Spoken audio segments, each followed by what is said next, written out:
Body पर से victim की पहचान करने के लिए कुछ भी ना मिले, ना ही कोई और लीड, तो सेकंड स्टेप क्या होना चाहिए? इन्वेस्टिगेशन स्टार्ट कैसे होगी? मिसिंग कंप्लेंट से, और पोस्टमार्टम की रिपोर्ट से पता चल जाएगा कि विक्टिम की एज क्या थी और टाइम ऑफ डेथ क्या था। लेकिन विक्टिम की फिजिकल डिटेल से मैच करती हुई कोई भी मिसिंग कंप्लेंट इलाके में दर्ज ना हो तो मे बी क्राइम सीन को दोबारा स्कैन करना चाहिए, शायद कुछ मिल जाए। बिल्कुल सही। इस केस में हम लोगों ने भी क्राइम सीन को दोबारा से स्कैन किया, तब जाके एक सुराग हाथ लगा, पर उस सुराग ने ऐसा खुलासा किया जिसे हम ढूंढ ही नहीं रहे थे। मतलब सर? मतलब हर इन्वेस्टिगेशन आपको एक मुकाम तक पहुंचाती है, पर जरूरी नहीं वो वही मुकाम हो जहां पहुंचने के लिए आप लोग निकले थे।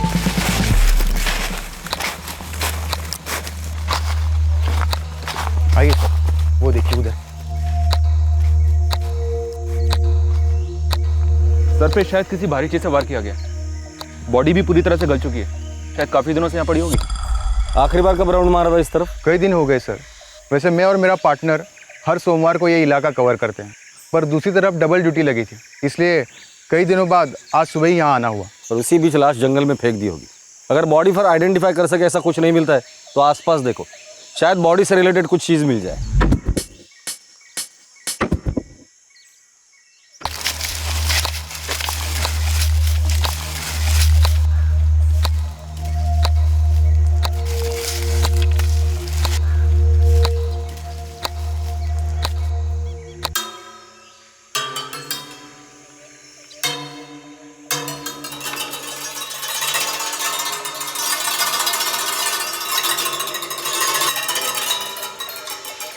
किंग हो सकता है सर कातिल या कातिलों ने विक्टिम की पहचान मिटाने के लिए उसके शरीर से कपड़े उतारे होंगे और अपने साथ ले गए होंगे, और कपड़े ले जाते समय ये बनियान या तो छूट गई या उनसे गिर गई होगी। ये भी तो हो सकता है कि ये बनियान विक्टिम की है ही नहीं। लोग जंगल में कई चीजें फेंकते हैं, कूड़ा कचरा न जाने क्या क्या। ये बनियान भी वैसे ही फेंक दी होगी। हो सकता है कि जो लाश हमें मिली है उसका और इस बनियान का कोई लेना देना ही ना हो सकता है सर। क्राइम सीन से हमें बस यही एक लीड मिली है। एक दूसरी डिटेल है विक्टिम की उम्र 32 से 40 साल के बीच। एक काम करता हूँ सर, मिसिंग कंप्लेंट से शुरू करता हूँ और उसके बाद इस बनियान की भी इंक्वायरी करता हूँ। देखते हैं ये बनियान हमें कहाँ तक लेकर जाती है।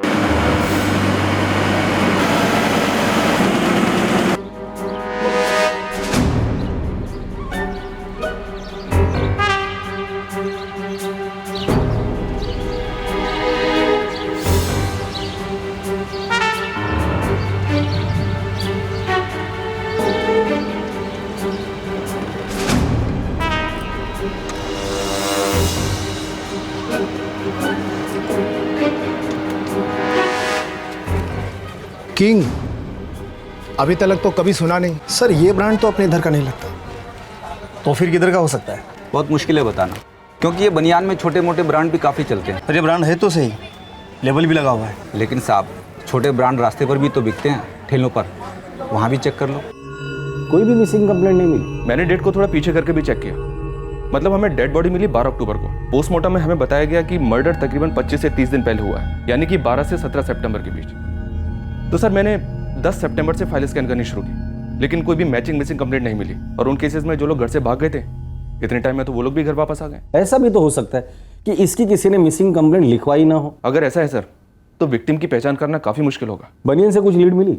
नहीं सर, शायद ये ब्रांड काफी छोटा ब्रांड है सर, किंग ब्रांड। अब बाई चांस अगर हमें कोई दुकानदार ऐसा मिलता है जिसने इस ब्रांड की बनियान बेची हो, तभी शायद हमें कोई लीड मिल सकती है सर। किसी भी केस का डिटेक्शन ना हो पाना एक इन्वेस्टिगेटिंग ऑफिसर के लिए काफी तकलीफदायक होता है। एक अनडिटेक्टेड केस, एक अनसुलझा मर्डर केस। और वो बनियान, उससे कोई लीड नहीं मिली? मिली ना, एक ऐसी लीड मिली जिसने सबको हिलाकर रख दिया था, हमें भी। ये जो केस था ये बहुत ही रेयर और अजीब साबित हुआ। इसकी इन्वेस्टिगेशन हम एक पेचीदा जाल में लेकर गए, रिश्तों के जाल में।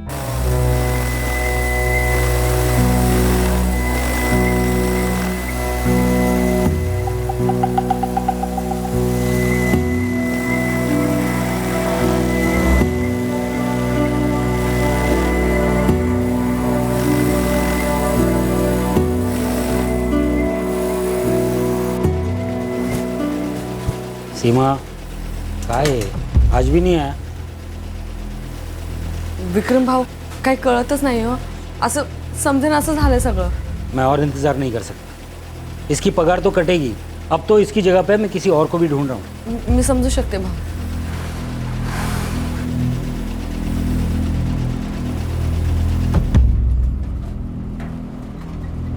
अरे भाई चलना, जल्दी करना, निकलना है, चल।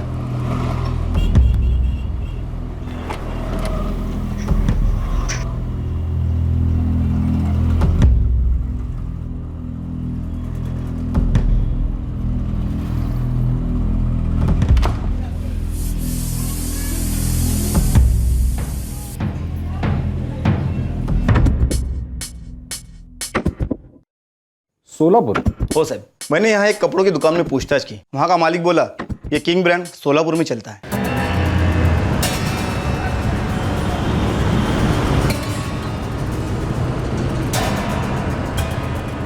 सोलापुर से लोकल ब्रांड है, बहुत ही छोटा, यवतमाल तक तो पहुँचता ही नहीं है। विक्टिम सोलापुर का हो सकता है सर? सोलापुर के सारे पुलिस स्टेशन को मिसिंग कंप्लेंट की रिक्वेस्ट भेज दो। Khadse circle police station Solapur. बोला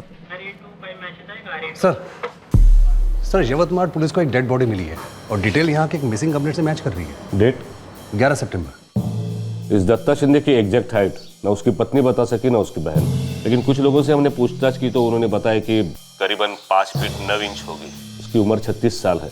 11 सितंबर से वो लापता है और आपने कहा मर्डर 25 से 30 दिन पहले हुआ है। हो सकता है हमें जो लाश मिली वो दत्ता शिंदे की है। बॉडी की हाइट 5 फीट 10 इंच है। और ये भी तो हो सकता है कि दत्ता शिंदे की हाइट बताने में बाकी के लोगों ने गलती की है। हो सकता है। गोखले सर, लगता है ये बनियन हमें आगे तक लेकर जाएगी। रिक्शा।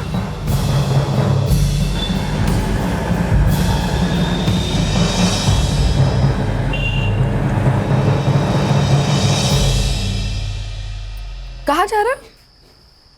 सीमा, मेरे को आने में देर हो जाएंगी, लेकिन खाना इधर ही खाऊंगा मैं। दत्ता, तुम फिर से पीने जा रहे हो? फिर से? क्या मतलब फिर से? सुबह से एक बूंद भी नहीं पिया मैंने। हाँ तो हर रोज पीना जरूरी है क्या? ये मेहनत की कमाई शराब में डुबा रहे हो, शर्म नहीं आती तुम्हें? ये किच-किच करके ना तू मेरा बैलेंस डुबा रही है, समझी? कसला बैलेंस रे?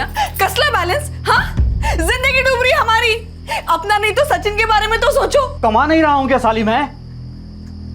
देख, ये जो भी मैं कमाता हूं ना वो इसलिए कि मेरा बैलेंस सही है। हर रोज 2 क्वार्टर इधर दिमाग में मेरे ऑयल जाता है। तू मेरा बैलेंस बिगाड़ने की कोशिश मत कर। किसी दिन मैं वापस लौटूंगा नहीं तो तू और ये सचिन दोनों डूब जाओगे हमेशा के लिए।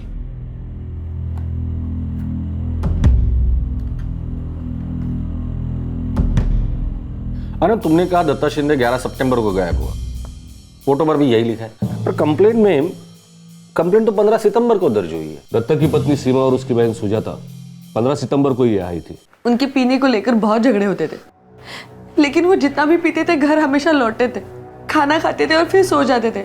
11 सितंबर को भी ऐसे ही झगड़ा करके चले गए थे साहब। और अब 4 दिन बाद आ रही है मिसिंग रिपोर्ट लिखाने के लिए। 2 दिन तो मैं खुद उन्हें ढूंढती रही, फिर जब वो काम पर भी नहीं लौटे तो मैं उनकी छोटी बहन सुजाता के पास चली गई। हो सर, दादा कभी कभार झगड़ा करके हमारे घर रुक जाते थे। सीमा वहीनी को भी वही लगा कि दादा हमारे घर में है। फिर हम दोनों ने मिलकर उन्हें बहुत ढूंढा साहब, पर किसी को कुछ नहीं मालूम। इस दत्ता शिंदे की पीने की आदत को लेकर उसकी और उसकी पत्नी की सालों से मचमच चल रही थी।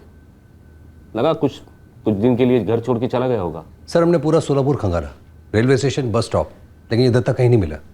हर जगह हमने इसके फोटो, उसके डिटेल्स भेजे थे, लेकिन हमारे थाने में दत्ता का ना तो कोई फोटो आया और ना ही केस डिटेल। इस दत्ता का कोई यवतमाल कनेक्शन या उसकी बहन या बीवी का? नहीं सर। साहब, ये मेरा दत्ता दादा नहीं है। ये कौन है ये? देखिए, मानता हूँ कि ऐसे हालात में पहचानना बहुत मुश्किल है। तो फिर आप हमें ये क्यों दिखा रहे हो? सीमा जी, ये बनियान देखिए। ये बनियान हमें लाश के पास मिली है। क्या आपके पति इस ब्रांड की बनियान पहनते हैं?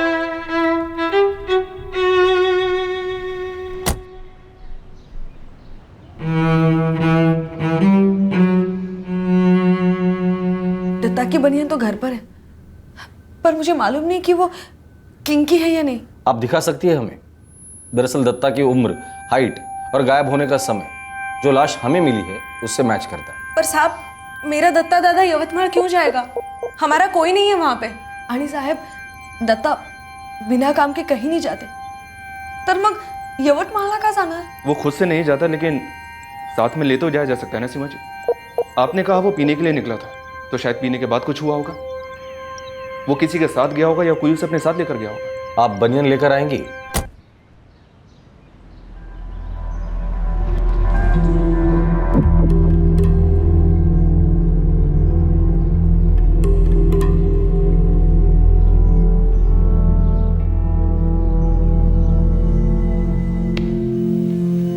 दत्ताची बनियान। वो फोटो मेरे दादा का नहीं है। उसको कोई क्यों मार डालेगा? उसकी किसी के साथ कोई दुश्मनी वगैरह नहीं थी साहब। दत्ता यवतमाल पहुंच ही नहीं सकते। हम सीधे साधे गरीब कामगार लोग हैं साहब। मेहनत करके जो भी 2 पैसा जमाते थे उसे दत्ता दारू में उड़ा देते थे। और वो इतनी दूर यवतमाल पहुंच ही नहीं सकते जहां पर हम में से कोई भी कभी भी नहीं गया साहब। सर ये किंग ब्रांड की बनियान हमें यहाँ सोलापुर तक तो लेकर आ गई है, पर क्या ये दत्ता शिंदे वाकई में हमारा विक्टिम है? दत्ता शिंदे अभी तक घर लौटा नहीं है और हम लोग श्योर नहीं है कि वही हमारा विक्टिम है। तो गोखले, सबसे पहले इन 2 में से किसी एक बात पर हमें श्योर होना होगा। हाँ साहब, ये बात सच है कि दत्ता को पीने की प्रॉब्लम थी, लेकिन वो कितनी बुरी थी वो उसकी पत्नी सीमा ही बता सकती है। वो दोनों मेरे यहाँ पे 6 साल से काम कर रहे हैं। यवतमाल में ऐसा क्या था विक्रम जो दत्ता को वहाँ ले जा सकता था? पता नहीं साहब, लेकिन इतना बता सकता हूँ कि काम से तो नहीं जाता था। बाकी आप धीरज से पूछ लो, दत्ता का सबसे करीबी दोस्त और दारू पार्टनर। वो यही काम करता है? हाँ साहब। धीरज, यवतमाळ पोलीस आली, उन्हें वहाँ पे एक लाश मिली है, तुझ्याशी बोलायचं त्यांना।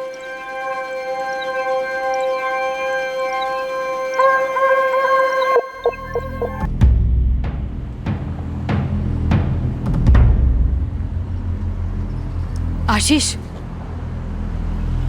एक पुलिस वाला आया है यवतमाल से। अच्छा, क्यों? वो दत्ता धीरज से बात कर रहा है। यवतमाल से?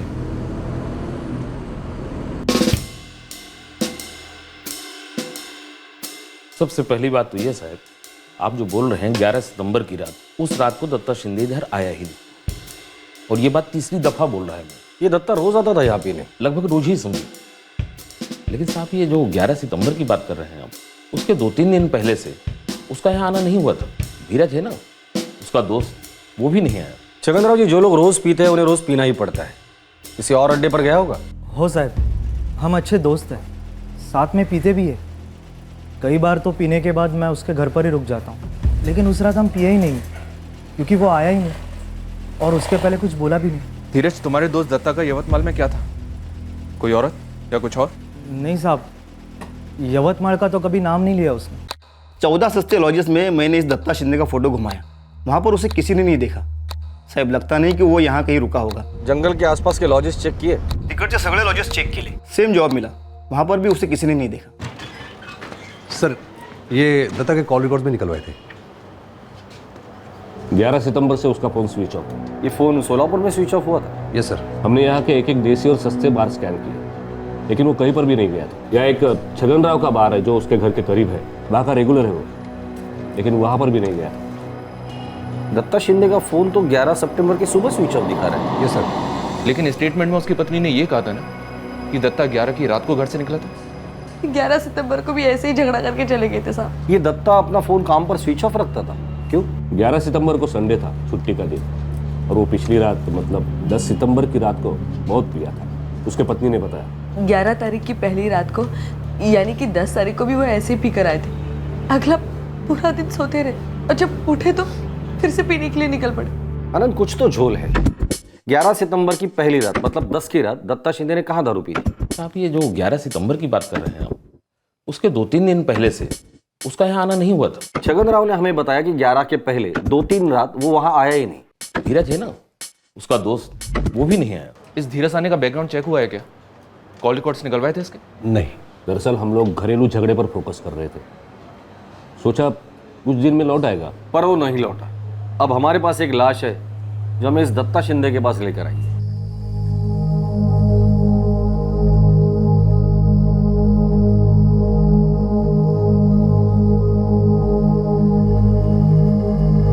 आता मला जायला पाहिजे। तुम बिल्कुल टेंशन मत लो, दादा लौट आएगा। वो लोग पुलिस लोग जो बोले ना बिल्कुल बराबर नहीं है। जो फोटो हमने देखा वो दादा हो ही नहीं सकता, शक्यच नहीं।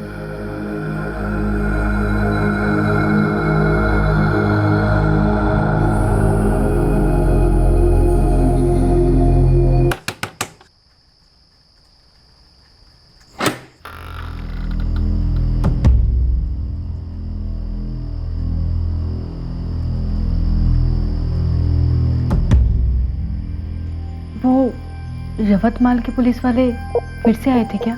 नहीं, और फिक्र करने की कोई ज़रूरत नहीं है।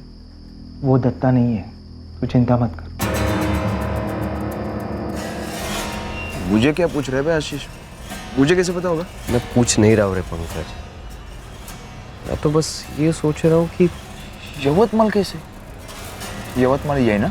यही तो यार, ये पुलिस जो है ना, वो कुछ तो सॉलिड गलती कर रहे हैं। वो दत्ता कैसे हो सकता है? सर, धीरज साने, कॉल रिकॉर्ड्स क्या कहते हैं? 2 बातें देख रही हैं सर। एक तो ये कि 11 सितंबर की सुबह ये धीरज किसी आशीष कोठारे के टच में था। अब हमें ये पता करना होगा कि ये आशीष कोठारे है कौन। सर, आशीष कोठारे हमारा ड्राइवर है, फैक्ट्री का टेम्पो चलाता है। Tempo driver? टेम्पो?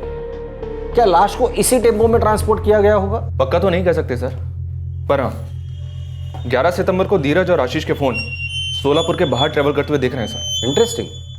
किस तरफ जा रहे हैं? यवतमाल की तरफ? नहीं सर। नहीं? और एक दूसरी इंटरेस्टिंग बात आशीष कोठारे के फोन रिकॉर्ड से बाहर आई है सर, और वो ये कि 11 सितंबर की सुबह आशीष ने किसी पंकज खराड़े को कांटेक्ट किया था। हो निकतो थोड़ी देर में मिलता तो ये। हाँ चल बाय। ये पंकज खराड़े कौन है? सर, यहाँ की लोकल खबरियों से इसके बारे में पता लगवाया है। साहब, ये पंकज खराड़े, ये भी ड्राइवर है, प्राइवेट टैक्सी चलाता है, खुद भी एक गाड़ी डाली है इसने टूरिस्ट लाइन में लोन लेकर। इंटरेस्टिंग है, एक टेम्पो ड्राइवर, एक प्राइवेट टैक्सी ड्राइवर, दोनों मिलकर एक लाश को ठिकाने नगाले निकलते हैं। इंटरेस्टिंग एंगल है, पर असली एंगल क्या है? क्योंकि ये घरेलू पति पत्नी वाला झगड़ा है नहीं, जैसे लोकल इन्वेस्टिगेशन में पहली बार पुलिस ने सोचा था। कुछ और है। सर, एक औरत है, मीरा रावत, वो शायद इस केस से जुड़ी हुई लग रही है। मीरा रावत? वो इन लोगों में से किसके साथ जुड़ी हुई है? सर, धीरज के कॉल रिकॉर्ड्स में मीरा रावत का नंबर कई बार दिखाई देता है।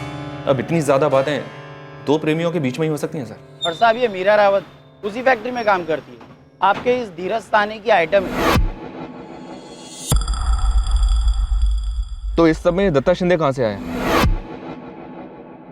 उसका भी मीरा के साथ कुछ था क्या? उस फैक्ट्री में कौन सी खिचड़ी पक रही थी ये तो नहीं मालूम, लेकिन हाँ पक तो रही थी, इतना पक्का है सर। रिश्तों में तो अब तक कोई खिचड़ी सामने नहीं आई है सर, पर एक बात पक्की है, साजिश की खिचड़ी 11 सितंबर को जरूर पकी थी सर। धीरज, आशीष, पंकज खराड़े और ये मीरा रावत, ये सब के सब ट्रेवल कर रहे थे सोलापुर के बाहर, और शायद सब साथ में थे। गोखले, एक कहावत है, खिचड़ी के 4 यार, दही पापड़ घी अचार। अब देखना यह है कि इस केस में ये 4 यार कौन सी परफेक्ट खिचड़ी पकाने निकले थे, और इस खिचड़ी का हमारे यवतमाल में मिले किंग ब्रांड बनियन के साथ क्या क्या कनेक्शन है? फिलहाल तो कोई भी कनेक्शन नहीं है सर, पर हाँ ये खिचड़ी दत्ता शिंदे के राज का खुलासा जरूर करवाएगी, क्योंकि खुशबू ऑलरेडी आनी शुरू हो चुकी है सर।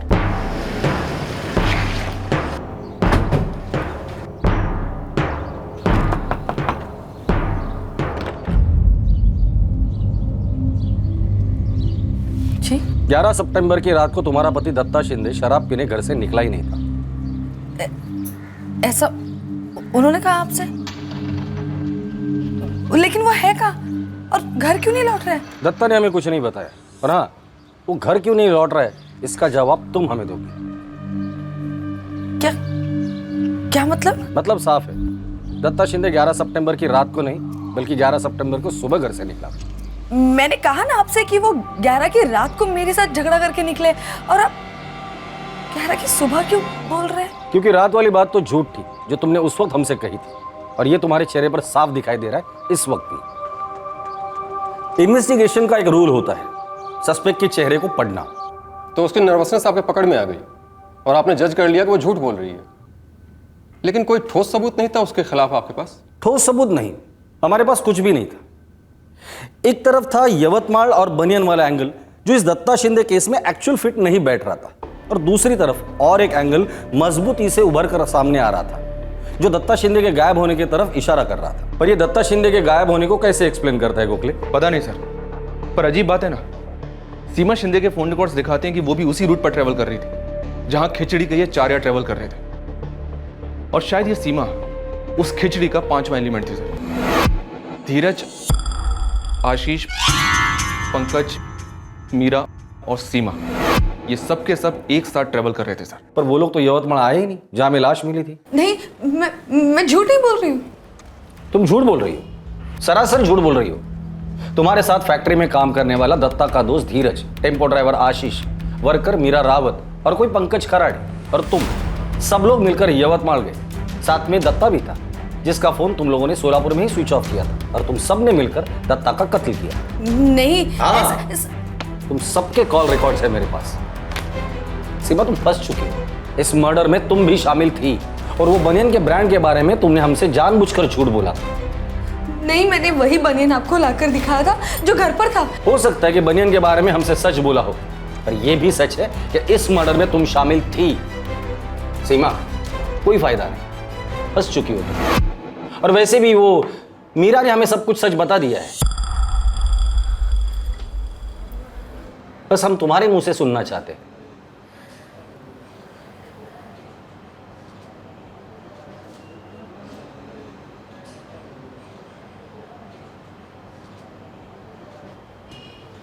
मैं कंटाल गई थी साहब,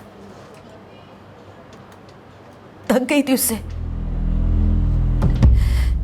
सारी कमाई शराब में उड़ाता था, जब देखो तब नशे में। मैं भी तो इंसान हूं ना साहब।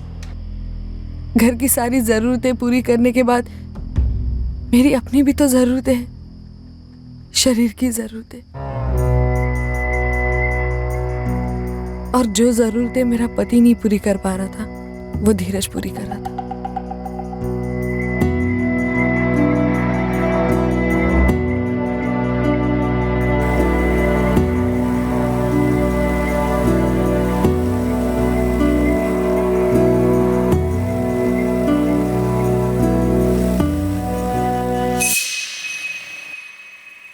हम दत्ता और सारी दुनिया की नजरों से छुपकर मिलते थे।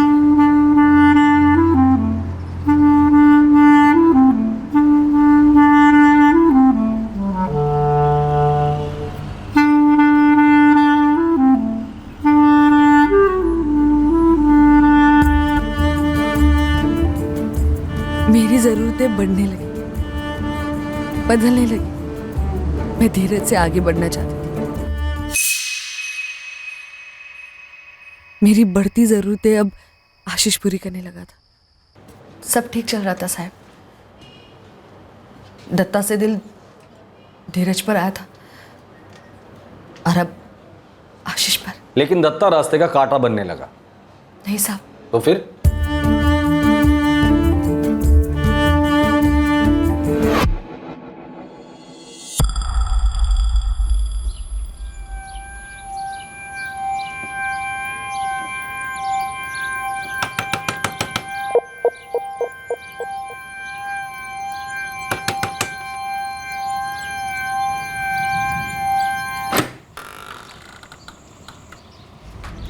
कसला धोखा रे? हाँ? और तू होता कौन है धोखेबाजी की बात करने वाला? यार हो तेरा। यार था, अब नहीं। थक गई हूँ तुझसे मैं, समझ गया? ए, फालतू बड़बड़ करो नको, मेरे को गुस्सा मत दिला। ये चल जा रे, आला मोटा गुस्सा वाला। देख, अगर मैं धोखा दे रही हूँ ना, तो सिर्फ अपने पति दत्ता को। तुझे चलने की कोई जरूरत नहीं है। अच्छा, अगर दत्ता को पता चला तो उसे सिर्फ जलन तो नहीं होगी।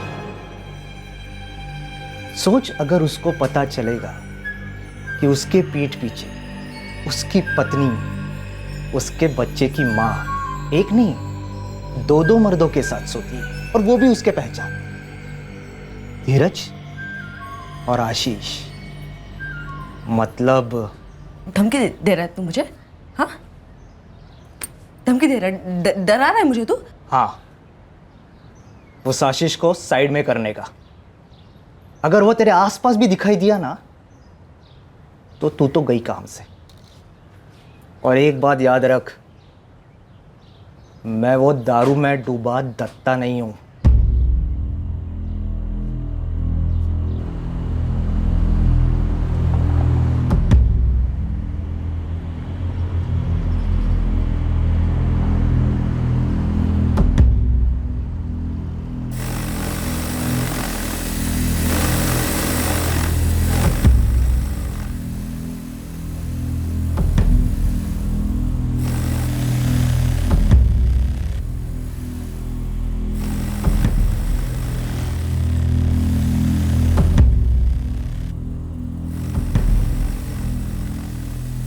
मुझे सिर्फ आशीष चाहिए था, लेकिन धीरज की धमकी मेरे सर पर मंडरा रही थी। मैंने तब तरकीब निकाली और मीरा को भिड़ाने का सोच लिया। मीरा? मैं समझा नहीं। वही मेरा बदन और वही मेरा बिस्तर। कंटाल गया होगा ना तू? तो मीरा कहाँ से आई बीच में? तलाक हो गया उसका और दुनिया के सारे मर्द उसको नोचने पर तुले, लेकिन उसकी जिंदगी में एक भी ढंग का मर्द नहीं है। तू क्या बोलना चाहती है? उसको अपनी जिंदगी में एक मर्द चाहिए, हर चीज के लिए, और तुझ जैसा मर्द तो ढूंढने से भी नहीं मिलेगा। तो बोल, तेरी बात चला दूं उसके साथ? सोच ले, तुम दोनों का फायदा है। तुझे भी एक नई औरत का मजा मिलेगा और उसे भी संभालने वाले का सुकून।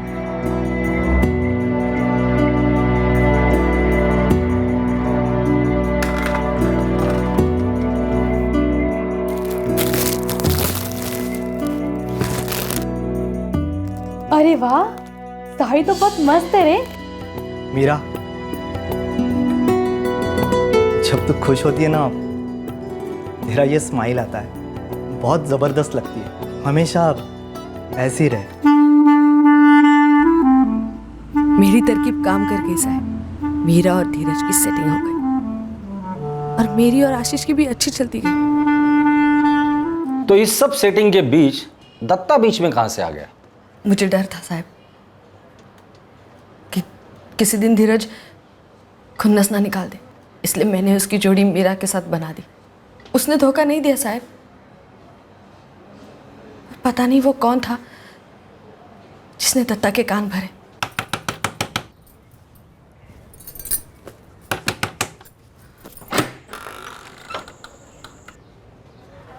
क्या हुआ? चौंक गई कि ये आदमी अचानक कहां से आ गया?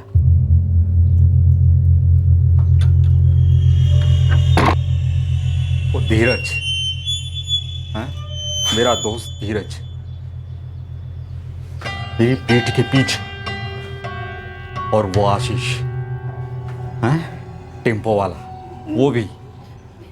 सब के सब मेरे पीठ के पीछे। खाली गरीबी में सड़ रही थी उधर अपने गांव में। वह शादी करके तेरे को इधर सोलापुर लाया, तेरे को ये घर दिया, बच्चा दिया, तेरे को काम पे भी लगाया, और इस सब के बावजूद ये बेशर्मी, ये गंदगी है बंद। आज से ये हर जगह जानवरों के जैसा मुंह मारना बंद तेरा, नहीं तो तेरे को जंगल में ले जाके जंगली जानवरों को खिला दूंगा मैं, तेरे टुकड़े टुकड़े करके, समझे? मुझे कभी पता नहीं चला साहब कि किसने चुगली की थी, लेकिन की तो थी किसी ने।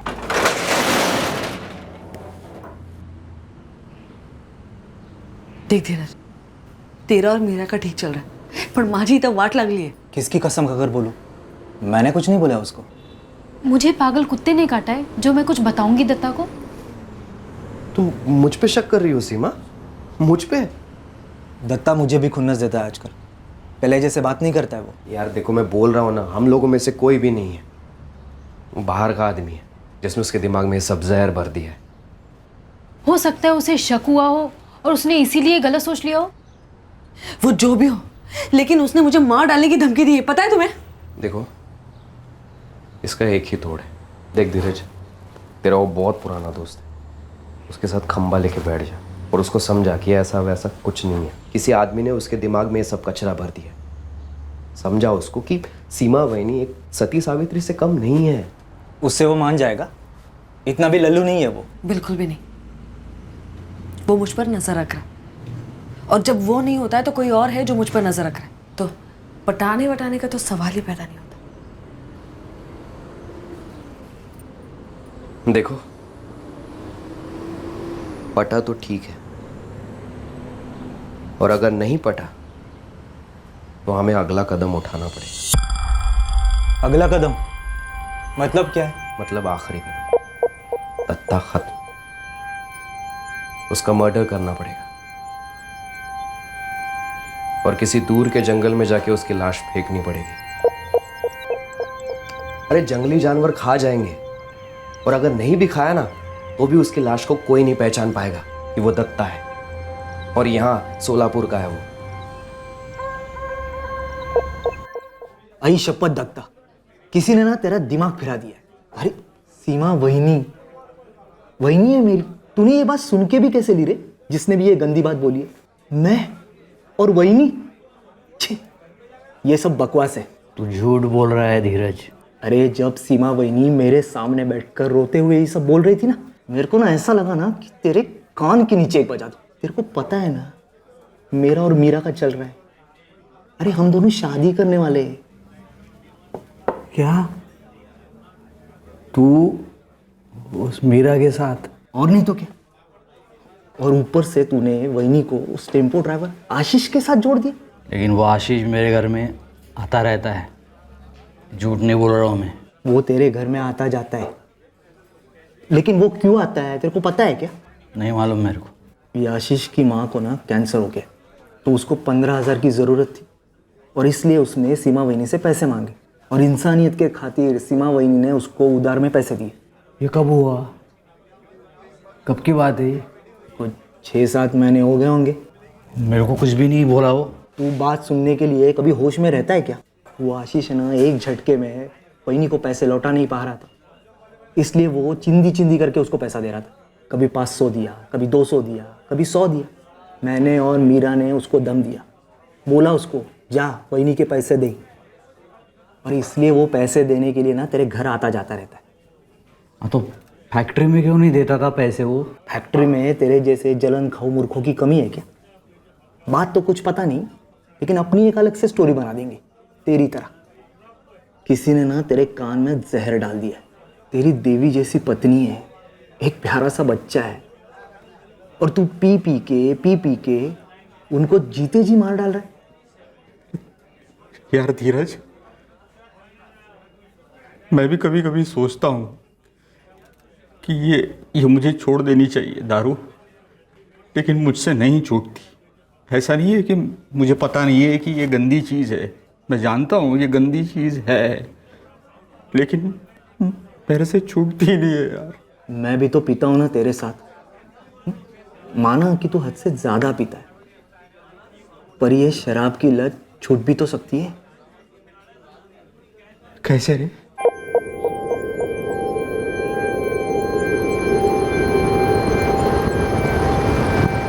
हम एक बाबा को मिलने के बहाने निकले। मतलब धीरज ने दत्ता को मना लिया था कि वो बाबा उसकी दारू छुड़ा देगा।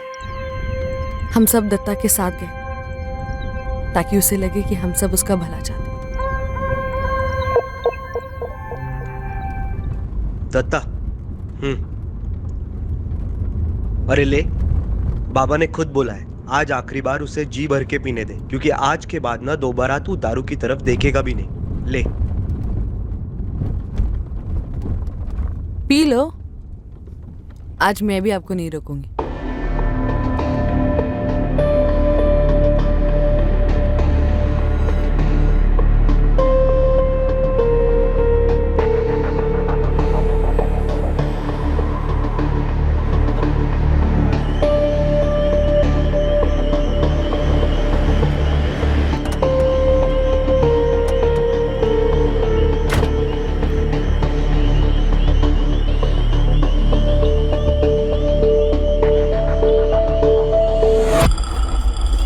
पहुंच गए क्या हम? बाबा कुछ है? बाबा मेरे को दिखाई क्यों नहीं दे रहे? आश्रम कहाँ है उनका? ए धीरज, सीमा कुछ है? और मीरा कहाँ है? वो पीछे से आ रहे। तू चल मेरे साथ, पहले ना हम दोनों मिलेंगे बाबा से। ये बाबा इधर ही है, जंगल के अंदर।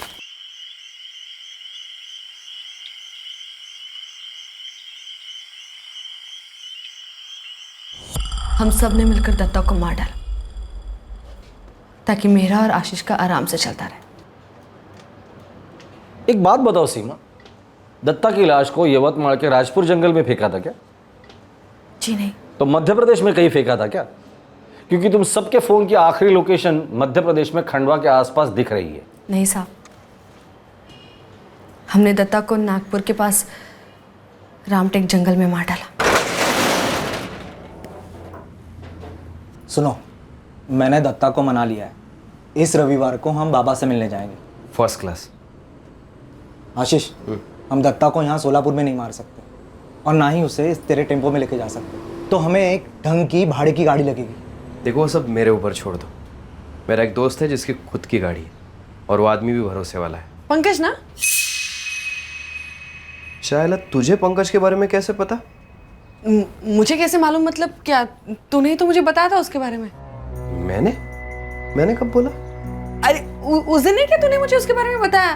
क्या बात कर रहा है? एक बात याद रखना पंकज, आशीष को हमारे बारे में कुछ भी पता नहीं चलना चाहिए। तुमसे ज्यादा मुझे फिक्र इस बात की। आशीष मेरा बचपन का दोस्त है, तो तुम भी अपना मुंह बंद रखना। ऐसा हो ही नहीं सकता कि मैं तुझे पंकज के बारे में बताऊं। तो मुझे क्या सपना आया था कि पंकज नाम का तेरा कोई बचपन का दोस्त है जो किसी ट्रैवल वाले की टैक्सी चलाता है? तूने ही तो बताया था मुझे। क्या हो गया तेरी याददाश्त को आशीष? अरे छोड़ दो यार, अपने प्लान पे ध्यान दो। दत्ता को कहाँ खत्म करना है उसके बारे में सोचते हैं और फिर उसे कहाँ ठिकाने लगाना है ये भी सोचना है।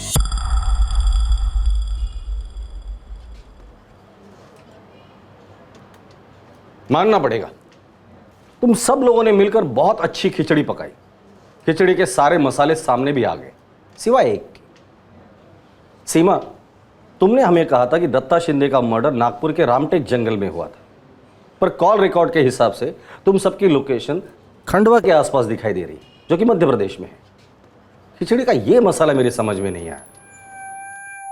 तय तो यही हुआ था ना आशीष कि हम उसे नागपुर के रामटेक जंगल में मारेंगे। सर, हमने दत्ता को खंडवा के पास के जंगल में मार डाला और उसकी लाश वहीं फेंक दी। हाँ, मतलब प्लान तो यही बना था, रामटेक नागपुर का, लेकिन हमने रास्ता बदल दिया। मतलब मैंने और आशीष ने सोचा कि आउट ऑफ स्टेट जाए तो बेस्ट रहेगा, सेफ रहेगा, ताकि आप लोग हम तक कभी पहुंच नहीं पाओगे। हाँ देशमुख जी, आप सही बोल रहे हैं। 16 सितंबर को यहाँ पास के जंगल में हमें एक आदमी की लाश मिली थी। हमने लाश के फोटोग्राफ्स ले लिए थे, लेकिन उसका चेहरा थोड़ा बहुत पहचान में आ रहा था। उतना याद नहीं है कि लाश की फ़ोटो और डिटेल्स हमने सोलापुर भेजी भी थी या नहीं। हमने एक हफ्ते वेट किया और फिर हमने उस लाश का अंतिम संस्कार कर दिया। ठीक है, लाश के फोटोग्राफ्स हमें भेज दिए। दत्ता शिंदे की लाश मर्डर के 5 दिन बाद पुलिस को मिली थी वहां के जंगल में। वो बनियान हमें सोलापुर तक ले गई थी। वैसे देखा जाए तो कंप्लीट मिसलीड थी, गलत रास्ते पर थे हम लोग। पर क्या हुआ, एक अनसुलझा मर्डर केस हम लोगों ने सॉल्व किया। आपको क्या लगता है कि अगर वो मिसलीड नहीं मिली होती तो दत्ता शिंदे मर्डर केस कभी सॉल्व नहीं होता, अनसुलझा ही रहता? नहीं सर, बिल्कुल नहीं रहता। करेक्ट। वैसे देखा जाए तो यह केस बहुत ही पेचीदा था। रिश्ते और धोखेबाजी की अच्छी खासी खिचड़ी थी, पर क्या हुआ, सक्सेसफुली क्लोज हुआ। और अब ये यवतमाल में लाश मिली है, उसका केस जब तक सॉल्व नहीं होता हम लोग चैन से नहीं बैठेंगे। इन्वेस्टिगेशन का मंत्र समझ लीजिए, कभी भी गिव अप मत करना। क्रिमिनल के इस भ्रम को तोड़ते रहिए कि वो जुर्म करके बच के निकल सकता है। दत्ता शिंदे की पत्नी सीमा शिंदे, धीरज साने, मीरा रावत, आशीष कोठारे और पंकज खरड़े को आईपीसी की धारा 302 के तहत हत्या के लिए, धारा 201 के तहत सबूत मिटाने के लिए और धारा 34 के तहत कॉमन इंटेंशन के लिए गिरफ्तार किया गया है। रजत बाग पुलिस स्टेशन। सर, मैं नयन विहार कॉलोनी से बोल रहा हूँ। बोलिए। सर, हमारे पड़ोस में एक विनय संघवी करके रहते हैं। उनके यहाँ एक छोटी बच्ची काम करती है। उस छोटी बच्ची के साथ बहुत बुरा व्यवहार हो रहा है। हर रात उसे पीटा जा रहा है। उसकी चीखों की आवाजें सुनाई दे रही। कौन है ये लड़की? ये सब कब से चल रहा है? सर, लड़की कौन है वो तो मैं नहीं जानता, शायद उसे कहीं बाहर से लेकर आए। पर सर, पिछले 4-1 महीने से लगभग हर रात उसकी चीखों की आवाजें आ रही। विनय संघवी नाम बताया ना? जी। एड्रेस? नयन विहार कॉलोनी, बंगलो नंबर 34। ठीक है, हम चेक करते हैं। मयंक, चीखें बंद हो गई हैं।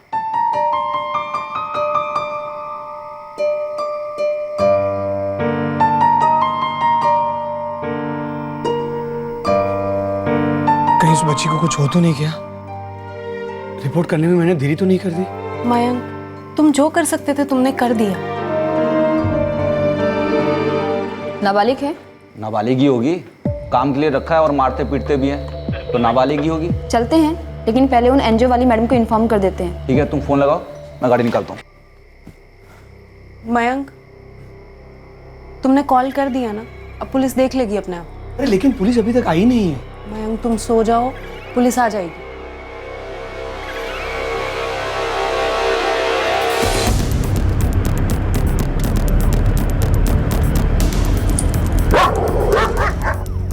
आगे ले, आगे होगा 34।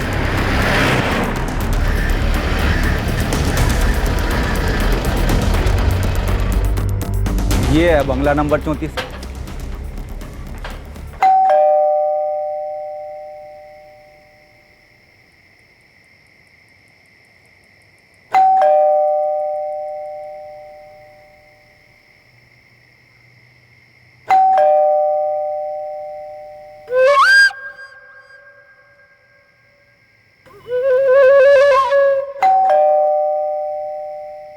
लगता है घर पर कोई है नहीं। बंगलो नंबर तो सही है ना? कॉलर ने यही बंगला नंबर बताया था, 34। गाड़ी भी यहीं खड़ी है। जी विनय संघवी। जी हाँ। जी आपके घर में कोई लड़की काम करती है क्या? हाँ करती है, लेकिन सुबह आती है वो। नहीं मतलब कोई बांधी हुई है काम के लिए, छोटी लड़की? नहीं तो। हमें कंप्लेन आई है, आप उसे बुरी तरह से पीटते हैं। बच्ची के चीखने की आवाजें बाहर आती हैं। क्या बकवास कर रहे हैं आप? चढ़ा बढ़ा कर तो नहीं आए ना आप लोग? पुलिस वाले हैं, तमीज से बात कीजिए। आप भी तमीज से बात कीजिए, नागरिक हैं हम। रात के 12:30 बजे धमक गए, ऊपर से वाहियात सवाल कर रहे हैं। कंप्लेन आई है आपके खिलाफ। नाम विनय संघवी, 34 नंबर बंगलो, नयन विहार कॉलोनी। आप ही है ना? वाह, कोई भी उठकर कंप्लेंट कर देगा और आप लोग आकर सीधा घंटी बजाकर जगा दोगे। हमें चेक करना पड़ेगा अंदर। क्यों चेक करना? और क्यों चेक करने दूंगा मैं? देखिए सर, कंप्लेन दर्ज हुई है और हमें हमारा काम करने दीजिए। अरे कोई भी आपसे कुछ भी कह देगा कि यहाँ ये हो रहा, आप मान लोगे? गलत है ये। वर्दी में गुंडागर्दी कर रहे हैं आप लोग। हम एनजीओ नया भविष्य से हैं। किसी भी माइनर की कोई भी खबर आती है तो हमें चेक करने का ऑथराइजेशन है। आप लोग अगर कोऑपरेट नहीं करेंगे तो हमें हायर अथॉरिटीज को कॉल करना पड़ेगा और हम फिर चेक करेंगे।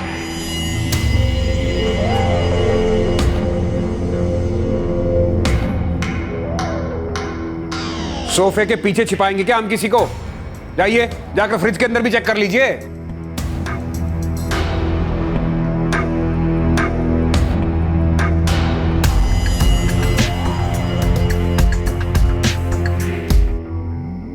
ये क्या कर रही हैं आप? चेकिंग। कुछ नहीं हो बेटे, कुछ नहीं कुछ नहीं कुछ नहीं कुछ नहीं। मम्मा यही है पास में। आप लोग पागल हैं क्या? हम हमारे बच्चों को मारेंगे? मैडम कंप्लेन है हमारे पास और बच्चों के साथ बहुत कुछ होता है, माँ बाप के हाथों भी। बताइए, कौन है वो सरफराज जिसने हमारे खिलाफ कंप्लेंट की? Come on, tell me. Sorry sir, उसका नाम नहीं बता सकते, लेकिन इतनी रात को परेशान करने के लिए sorry. What do you mean by sorry?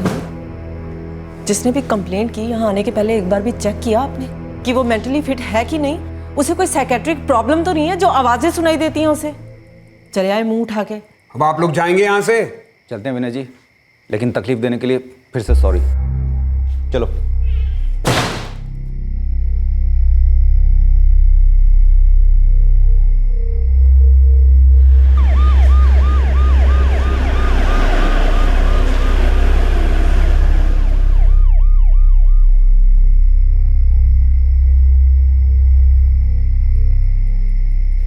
माधुरी, माधुरी, क्या हुआ? ले गए क्या बच्ची को छुड़वा के? बच्ची को बिना लिए ही चली गई पुलिस। मयंक सो जाओ, उन्होंने पुलिस को पैसे खिला दिए होंगे। बच्ची को कुछ हो तो नहीं गया? मयंक, जो लोग बच्ची को पीट सकते हैं वो पुलिस को पैसे भी खिला सकते हैं। पुलिस उनके खिलाफ कोई एक्शन नहीं लेगी। तुमने जो करना था तुमने किया, अब इससे ज्यादा तुम क्या करोगे? लोगों के मन में एक आम सोच बन गई है कि हमें खरीदा जा सकता है और हम जुर्म को नज़रअंदाज कर देंगे। और ऐसी सोच क्यों है ये पता करना कोई रॉकेट साइंस नहीं है। क्या उस घर में कोई बच्ची मुसीबत में थी और क्या उसे नज़रअंदाज किया गया था? क्या उस पुलिस टीम को पैसे खिला दिए गए थे? नहीं, लेकिन उन्होंने अपनी ड्यूटी ठीक से नहीं की थी। लापरवाही हमारी फोर्स का एक आम मर्ज है जो करप्शन के चार्जेस को और मजबूत कर देती है। और यही वजह है कि लोगों का विश्वास हम पर से उठ जाता है और इसी वजह से कुछ ऐसे जुर्म हो जाते हैं या फिर होने दिए जाते हैं जिनको रोका जा सकता है।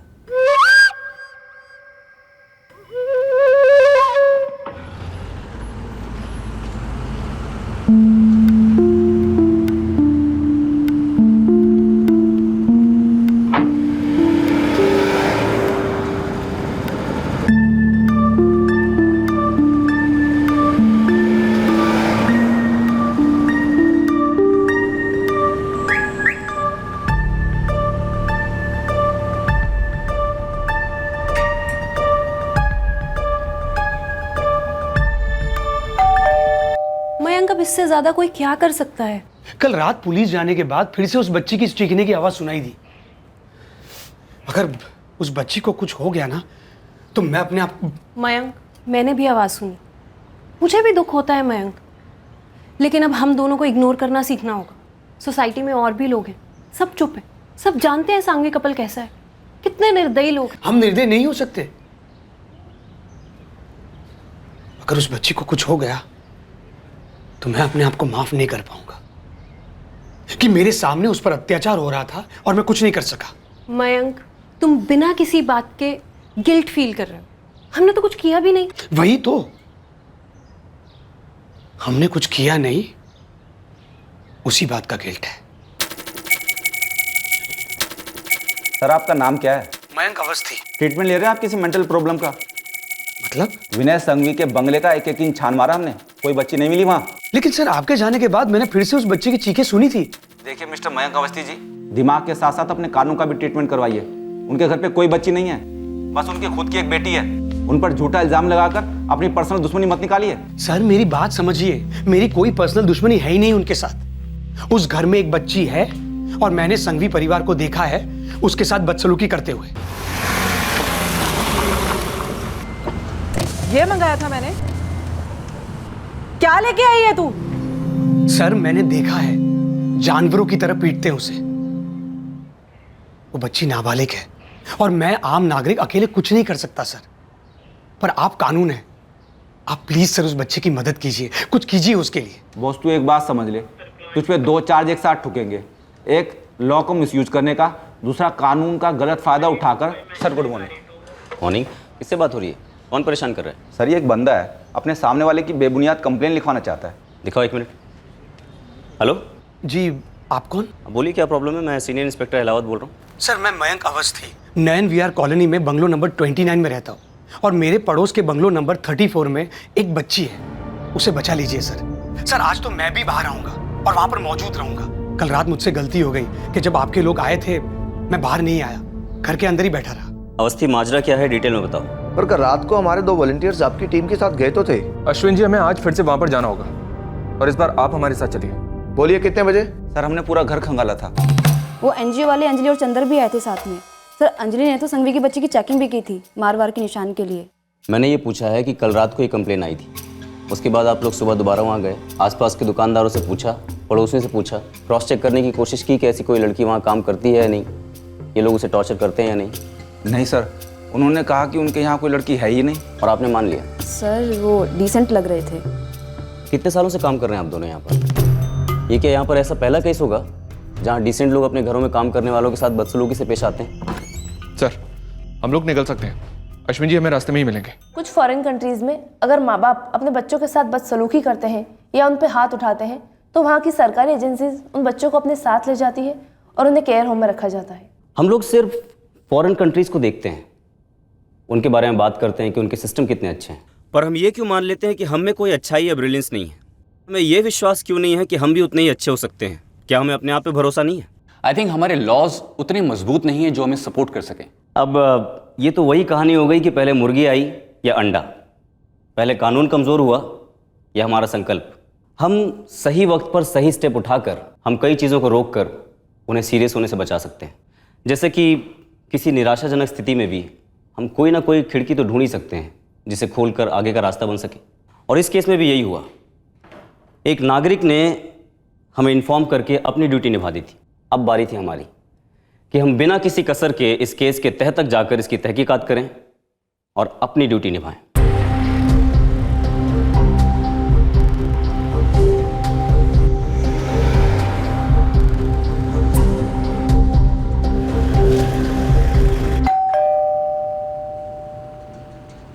तुम्हें नहीं लगता तुम इस सब में कुछ ज्यादा ही इन्वॉल्व हो रहे हो?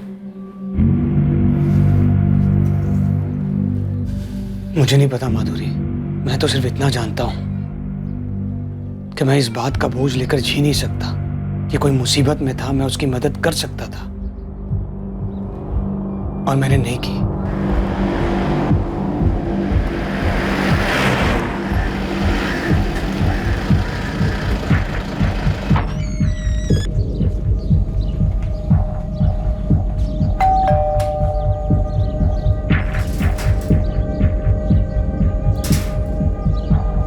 सर, मैं मयंक अवस्थी, बंगलो नंबर 29, मैंने कंप्लेन की थी।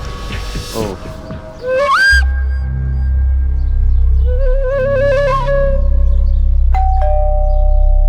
कल रात को भी इतनी ही देर लगी थी दरवाजा खोलने में? जी सर। सर, ये तो कुछ ज्यादा ही टाइम लग रहा है।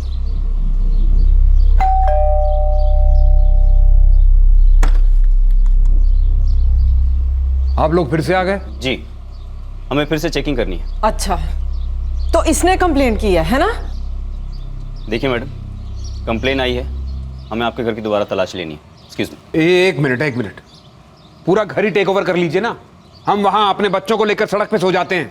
आप तो भगवान हैं, कुछ भी कर सकते हैं आप। कहीं और से गरीब लड़की लाकर यहाँ प्लांट भी कर सकते हैं। कुछ भी नया तो है नहीं आपके लिए। सर, ये आदमी झूठ बोल रहा है। मैंने खुद उस बच्ची को इस घर में देखा है। रात में तो उसे पीटते ही हैं और दिन में भी पीटते हैं। मैंने खुद देखा है, खुद सुना है सर। मैंने तुम्हें पहले भी वार्न किया था ना, दखल मत दो हमारी लाइफ में।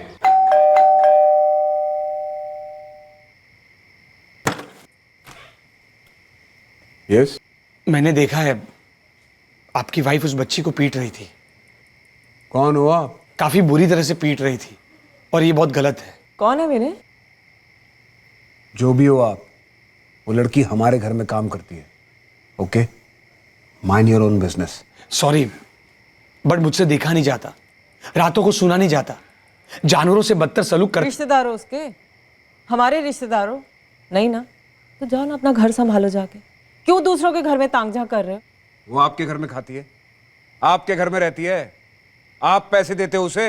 वो जो कुछ भी हो, उसे मारना गलत है। अबे ओ महात्मा, अपने घर को संभाल, चल। ये पागल है इंस्पेक्टर। दरअसल थोड़े पागल हम भी हैं। अगर साइड नहीं हटे ना, तो साइड हटा देंगे। अरे आप लोग इस तरह जबरदस्ती हमारे घर में नहीं घुस सकते। अरे ये तो पुलिस की वर्दी में गुंडागर्दी कर रही है लोग तो। अंजलि, लड़की अगर घर पे है तो उसके कपड़े और बिस्तर कहीं होना चाहिए। ठीक से चेक करो। कल रात को पूरा घर उथल पुथल हो चुका है। मिली कोई लड़की? नहीं मिली। तो आप बता दीजिए कहां ढूंढे उसे, कहां छुपा कर रखा उसे? आप पुलिस वाले हैं ना, गो ऑन, ढूंढिए।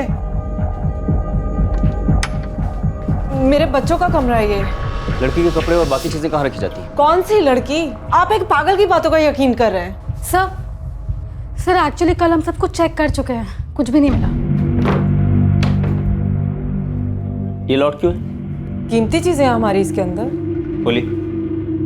हमारी ज्वेलरी से आपको क्या लेना देना? अगर ज्वेलरी है तो कुछ लेना देना नहीं है। खोलिए इसे। विनय, अब तो हद ही हो गई। ज्वेलरी क्लोजेट खोलने के लिए बोल रहे हैं ये लोग। इसमें हमारी पर्सनल वैल्यूएबल चीजें, उसमें क्या देखना है आपको? आप अलमारी खोलिए। 2 सेकंड लगेंगे हमें तय करने में कि आपकी पर्सनल लाइफ एक्चुअली है क्या। कैश और सोने के जेवर हैं और कुछ भी नहीं है। सर, मेरे पास हैंडी कैम है, हम रिकॉर्ड कर सकते हैं। हम आपकी कोई भी वैल्यूएबल को छुएंगे तक नहीं, आप टेंशन मत लीजिए। आप कौन होते हैं ये बात करने वाले? इन लोगों के साथ ही तो मिले आप भी। आप ये अलमारी खुलवाएंगे या तुड़वा दूं मैं?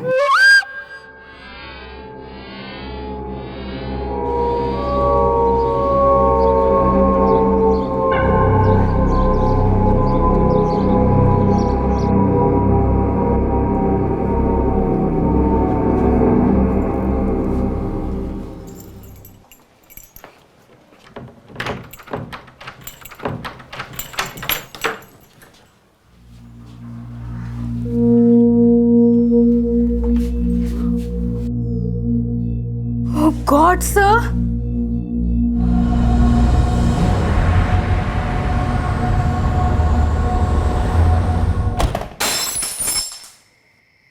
मम्मी क्या हुआ बेटा? कुछ गिरा।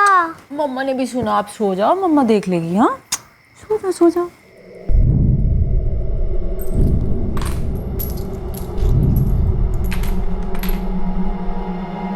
इतनी मुश्किल से श्रेया को सुलाया था, जानबूझ के शोर किया ना तूने? नहीं दीदी, वो गलती से गिलास फिसल गया। फिसल गया मतलब? कल रात को जब चेकिंग हुई थी तो आज ही की तरह बच्ची को अलमारी में छुपाया था। बैठ मत, खड़ा रहे। तुम मेरे साथ इस तरह तू तड़ाक करके बात नहीं कर सकते इंस्पेक्टर। तुझे रत्ती भर अंदाजा नहीं कि मैं तेरे साथ क्या कर सकता हूँ और क्या करने वाला हूँ। चुपचाप खड़ा रहे। आपको तो पूरी बात पता ही नहीं है। आशा हमारी जिम्मेदारी है, हम गार्जियंस हैं उसके। कल हमारी टीम के आने के पहले उसे पीटा, उसके बाद कबर्ड में लॉक कर दिया, उनके जाने के बाद दोबारा पीटा। इस तरह जिम्मेदारी निभाई आपने अपनी।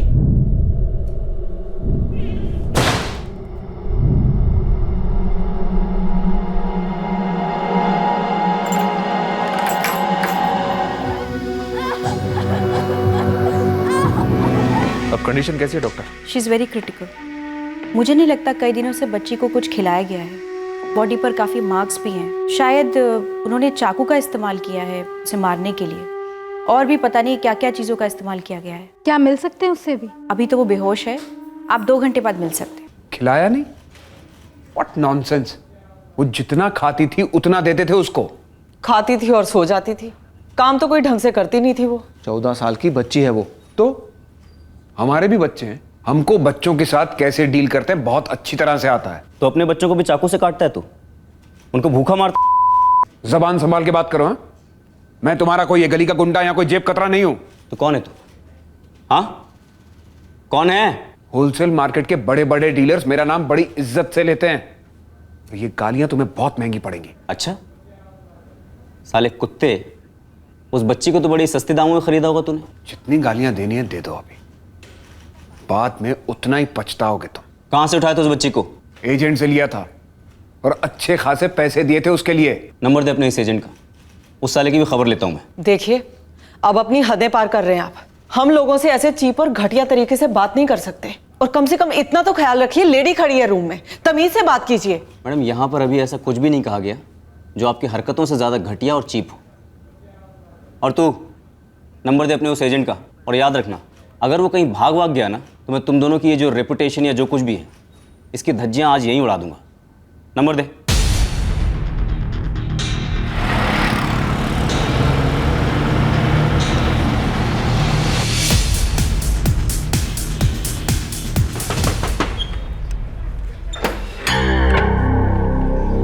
जी, अजीत कौशल तू ही है ना? जी मैं ही हूँ। विनय को जानता है? विनय संघवी? हाँ जानता हूँ। क्या हुआ साहब? अरे सर बैठ, सब बताता हूँ। अरे साहब बात तो बताओ, क्या हुआ साहब? क्या वो बच्ची बच पाई और उसके माँ बाप ट्रेस हुए? आप लोगों को फिक्र हो रही है ना? हाँ, वो बच्ची छोटी थी ना। देखिए, बच्चे सबसे ज़्यादा वल्नरेबल और सबसे ज़्यादा सुरक्षित होते हैं। यही वजह है कि लोगों को उनकी फ़िक्र होती है, और हमें और ज़्यादा फिक्र इसलिए होती है क्योंकि हमारी इस वर्दी का मतलब है सुरक्षा। ये वर्दी हमें कई सारे पावर्स देती है, लेकिन कुछ लकीरें भी खींचती है। अब रूल्स हैं, लेकिन अफसोस कि क्रिमिनल्स के लिए कोई रूल नहीं होता। इसलिए जब कभी आपके पास किसी बच्चे का केस आए, मिसिंग, किडनैपिंग या फिर ह्यूमन ट्रैफिकिंग का, तो हर ऑफिसर को चाहिए कि वो अपनी इंस्टिंक्ट और इंसानी सूझबूझ का इस्तेमाल करके पूरे जोश के साथ इन्वेस्टिगेशन करें। हम किसी बच्चे की जान बचा सकते हैं।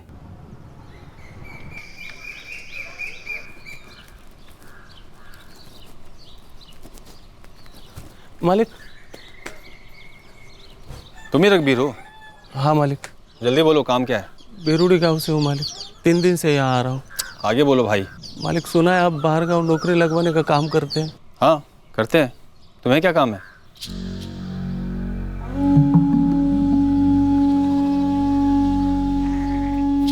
ये नानू और लालू तो बहुत छोटा है।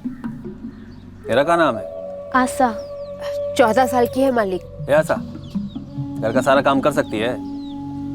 खाना, कपड़ा, झाड़ू, पोछा सब कुछ कर लेती है मालिक, और माँ के साथ मकई भी बेचने जाती है। ठीक है, 3-4 दिन में दिल्ली जा रहा हूँ काम से, इसे भी ले जाता हूँ साथ में। पैसा कितना मिलेगा महीने का? साहब रुकिए, साहब रुकिए। उन लोगों ने बच्चे को मारा तो आपके मुझे मार गए साहब। और नहीं तो क्या तेरी आरती उतारूं मैं? गांव से भोली वाली बच्चियों को बहला फुसलाकर यहाँ शहर में लाकर बेचने का धंधा करता है। तो धंधा करता है? नहीं हूँ साहब, बेचता नहीं हूँ साहब, काम दिलवाता हूँ साहब। विनय संघवी के घर पे भी काम के लिए रखा था साहब। वो लोग बच्चे से ऐसे पेश आते तो मैं क्या करता साहब? मैंने तो बोला भी था मत मारो बेचारी को, बच्ची। अजीत, ये लड़की काम कम क्रांति ज्यादा करती है। और कल से सत्याग्रह पे बैठी है, कहती है काम नहीं करेगी, घर जाएगी। बच्ची है ना सर जी। मैडम मैं बात करता हूँ आशा से। काम नहीं करेगी तो पैसा नहीं मिलेगा। पैसा नहीं मिलेगा तो तेरे माँ बाबा और दोनों भाई भूखा मरेंगे वहाँ बेरुड़ी में। नहीं भैया, ये लोग मुझे बहुत मारते हैं, हर बात के लिए मारते हैं। बर्तन ठीक से नहीं धोए उसके लिए भी मारते हैं, कपड़ा ठीक से नहीं धोया उस बात के लिए भी मारते हैं। सनी श्रेया दोनों बच्चे हैं, मुझे लगा मुझे उसके साथ अच्छा लगेगा, लेकिन वो दूध नहीं पीते उस बात के लिए भी मुझे ही मार पड़ती है। और अब तो वो भी इन सब की तरह हो गए हैं, जो हाथ लगता है उससे मुझे मार देते हैं। मैं यहाँ काम नहीं करूँगी भैया, मुझे घर जाना है। अरे अरे आशा बैठ बैठ यहाँ बैठ। देख आशा, तू अपने घर वालों के बारे में सोच। कितना उम्मीद है उन लोगों को तुझसे। तू काम करेगी, उन लोग का ज़िंदगी अच्छा होगा। अब सब कुछ तेरे पर है आशा। और मैं तुझे वहाँ ले भी जाऊँ, लेकिन तू वहाँ करेगी क्या? वापस भुट्टा बेचेगी? मुझे माँ बाबा से बात करनी है, ये लोग एक फ़ोन भी नहीं लगाने देते। अरे इतना सा बात, ले अभी लगा। लेकिन सुन, मैं ये दुखड़ा ना रोने बैठना, उनको उदास हो जाएंगे ना। अरे आशा बेटा, कैसे है तू? ठीक तो है ना बेटा? खुश है ना? हाँ बाबा, नानू लालू माँ सब कैसे हैं? सब ठीक है बेटा। याद बहुत आती है तेरी। मुझे भी आती है बाबा, माँ को दो ना। अरे सरूड़ी गांव आया हूँ बेटा सबके साथ। वो अपना बेरूडी का काम ठीक से चल नहीं रहा है ना, तू रात को फ़ोन करना। रात को घर में सब होंगे, सब बात करेंगे तेरे से, खुश हो जाएंगे सब। करूँगी बाबा, सबको मेरी याद देना। ठीक है बेटा। बेटा तेरी तनख्वाह हो गई? यहाँ बड़ी बुरी हालत है, जल्दी पैसे भेज देना बेटा। जी बाबा, जैसे देंगे भेज दूंगी।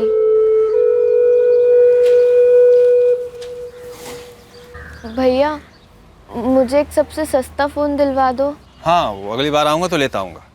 और वो बाबा पूछ रहे थे तनख्वाह कब भेजूंगी। और तू उसकी चिंता मत कर, वो मैं टाइम पे पहुँचा दूँगा, वो मेरा काम है। तू ना बेटी बस अपना काम मन लगा के कर। करती हूँ ना भैया, लेकिन वो लोग मारते हैं। अब नहीं मारेंगे, मैं हूँ ना, मैं बात करूँगा उनसे। अरे मारे नहीं तो क्या आरती उतारे उसकी? जानबूझकर हर काम धीरे और गलत करती है वो। बच्ची है मैडम, तो डिश वॉशर या वॉशिंग मशीन नहीं कि लाद दो। थोड़ा तो केयर करो सर। केयर करूं? साले 60 बोल के पूरे 75,000 रुपए ऐट लिए तूने हमसे उस डिफेक्टेड माल के। पूरी लाइफ काम करने की गारंटी दी थी ना तूने उसकी। आपका ये इतना बड़ा एलईडी टीवी 75 से ज्यादा का है। वो बच्ची तो फिर भी इंसान है। आप अपने इस टीवी को भी इतनी बेरहमी से नहीं मारते सर जी, प्यार से उसकी धूल साफ करते हैं, इतना केयर करते हैं सर, तभी तो सालों साल साथ चलता है ना। ए अजीत, फालतू भाषण मत दे, समझा? भाषण नहीं दे रहा हूँ साहब, प्रैक्टिकल बात कर रहा हूँ। ये टीवी कीमती है, लेकिन आशा किसी इंसान की बच्ची है साहब, कीमती टीवी से भी कीमती। आपके अपने भी तो बच्चे हैं ना साहब, उन्हें भी प्यार करते हैं ना खूब। मारने को उठा हाथ रोकिए अपना, पेट भर खाना खिलाइए, फिर देखिए ना मैडम, बच्ची घोड़ी जैसा काम करेगी। तुम तो ऐसे बात कर रहे हो जैसे हम कोई जल्लाद हैं। नहीं नहीं मैडम, आप लोग तो देवता हो, बस थोड़ा सा ख्याल रखिए उसका। बच्ची मन लगाकर खुशी खुशी काम करेगी। समझाया था साहब, बहुत अच्छे से समझाया था साहब, लेकिन ये बड़े लोग समझते ही नहीं है साहब। कितना भी कोई समझाए इन लोगों को, फिर से बुरी तरह पिटाई शुरू कर दी बच्ची की। साहब ये पढ़े लिखे कहाँ से हो गए साहब?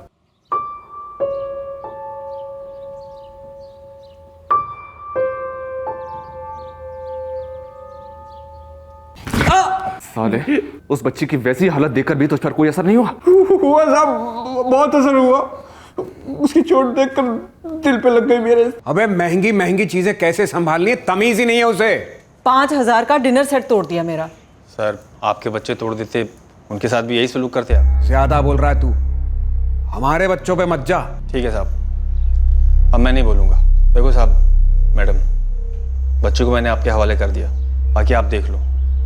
ऐसे बार बार आकर मैं आशा को समझा नहीं सकता। अरे आप लोग थोड़ा सुधरो, बच्ची भी थोड़ा सुधर जाएगी, बाकी आप देख लो साहब। वाह, बड़ी आसानी से पल्ला झाड़ लिया तूने। मैंने उपाय बता दिया साहब, बाकी आप पर है, आप कैसे संभाल लेते हो। हजारों लड़कियों को काम पर लगाए साहब हमने। हर घर में छोटी मोटी परेशानी होती ही है। अब हर किसी को लाइफ टाइम सर्विस तो नहीं दे सकता ना साहब मैं। चलता हूँ साहब, नमस्ते मैडम। ऐसे चोट लगी दिल पे तेरे, ऐसे चोट लगी तेरे। साले, किस चीज का दिल बनाया तेरा? उस बच्ची को उसके गांव वापस छोड़ देता या फिर यहां हमारे पास लेकर आ जाता, लेकिन नहीं। पैसा इंसानियत से बड़ा होता है ना, और वो भी दलाली का पैसा। साले, लड़कियों की कमाई पर पलने वाले तूने एक ढीला नहीं दिया होगा उसे, सबका सब हजम कर गया होगा यहीं पर। मालिक, आशा का है? अरे काम पर है भाई।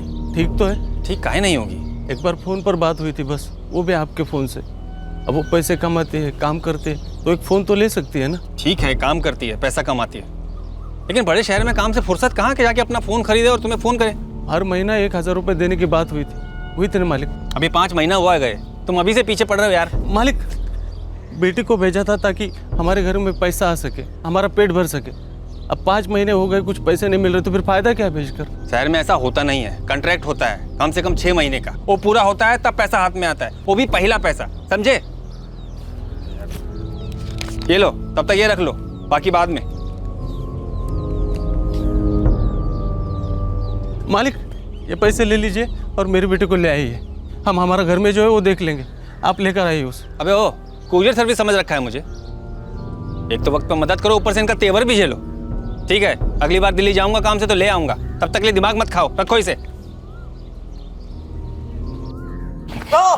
तो तू उसे उसके माँ बाप के पास लेकर ही नहीं गया? नहीं लेकर गया साहब। उनकी कमाई से पेट भरता है तो साले दल्ले। हाँ साहब, हूँ मैं दल्ला, और कोई गाली है तो वो भी दे दो साहब। पेट भरता हूँ मैं उनकी कमाई से, लेकिन रहता कहाँ हूँ? ताजमहल में नहीं साहब, झुग्गी में ही रहता हूँ मैं। नहीं ले गया उस लड़की को उसके घर, छोड़ दिया उसके हाल पर। साले, एक तो इतनी नीच हरकत, ऊपर से जबान इतनी लंबी। जबान लंबी। साहब मारो ना, मारो मारो मारो मारो मारो साहब, मारो। मेरे को पकड़ लिया तो सब सोल्व कर दिया ना आपने, और मेरे को मारो तो सबकी भड़ास भी खत्म। मेरी वजह से तो ना साहब उस लड़की के घर में जो हाल है, बाकी लोगों का जो हाल है, मेरे गांव में आजू बाजू में, सब मेरी वजह से है ना साहब। हम लोग अपनी आधी जिंदगी हाईवे किनारे भुट्टा सेक सेक कर अपनी जिंदगी सेक डालते। ए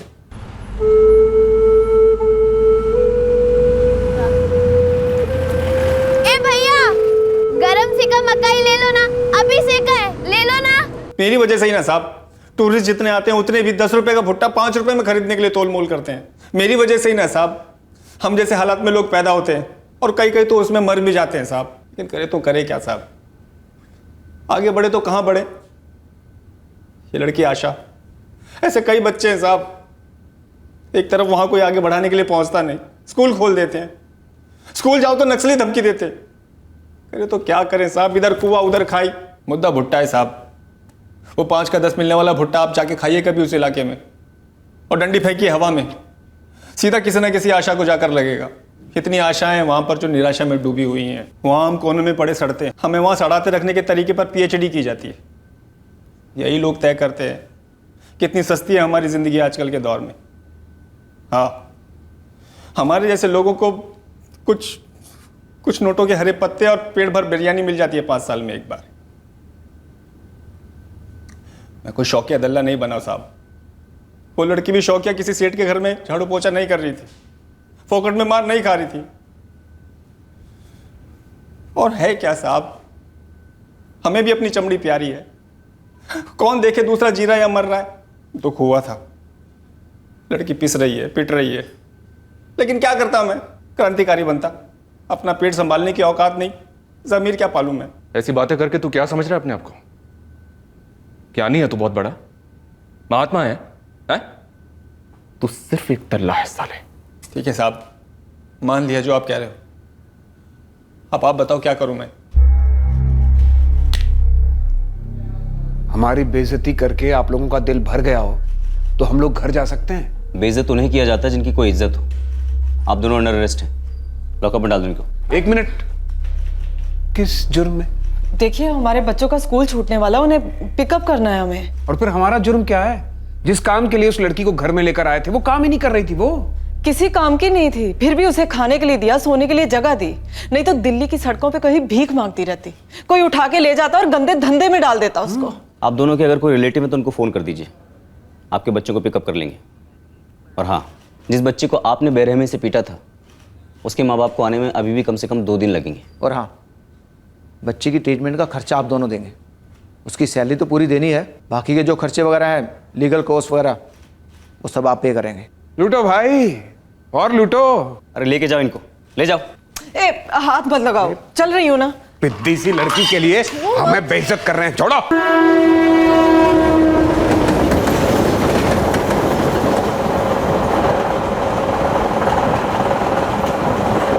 आशा, तुम्हारे माँ बाबा रास्ते में हैं, उनसे बात हो गई हमारी। मुझे उनके साथ वापस घर जाना है। हाँ बेटा, तुम घर जाओगी, पर उससे पहले तुम्हारा यहाँ ठीक से इलाज होगा, उसके बाद वो तुम्हें घर ले जाएंगे जल्दी।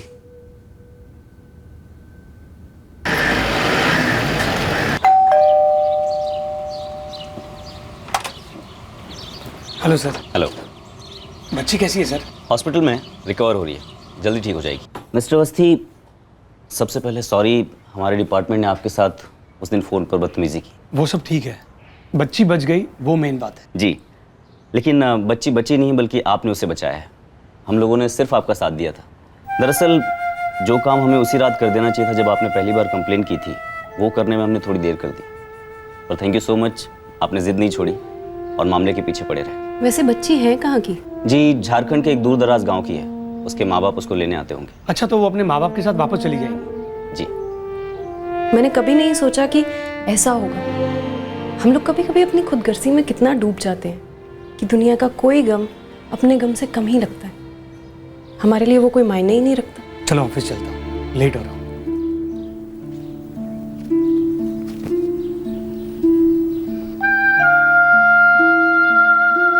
साहब, हम लोगों को भनक तक नहीं थी कि हमारी बेटी के साथ इतना बुरा सलूक हो रहा है। देखिए, ये बता ही नहीं सकती थी, डरी हुई थी रघुवीर जी। कौन लोग थे वो जिन्होंने हमारी बेटी को इतना मारा? क्यों मारा साहब? एक बार मिल सकते हैं उनसे? क्यों? बस जानना चाहते हैं कि हमारी बेटिया को उन्होंने इतना क्यों मारा। गलती क्या थी आशा की? गलती आशा की कभी थी ही नहीं रघुवीर जी। गलती किसी की नहीं, पूरे समाज की है, जहां इज्जत और गरिमा पैसों की होती है, इंसान की नहीं। देखिए, हमने आशा से बात कर ली है, उसकी काउंसलिंग भी कर ली है। बाहर के जख्म थोड़े जल्दी भर जाएंगे, पर दिल के जख्म भरने में थोड़ा समय लगेगा। आप लोग इसे घर लेकर जाइए और खूब प्यार कीजिएगा। प्यार से बेहतर कोई भी दवा नहीं है। आशा अपने माँ बाप के साथ अपने गांव लौट गई।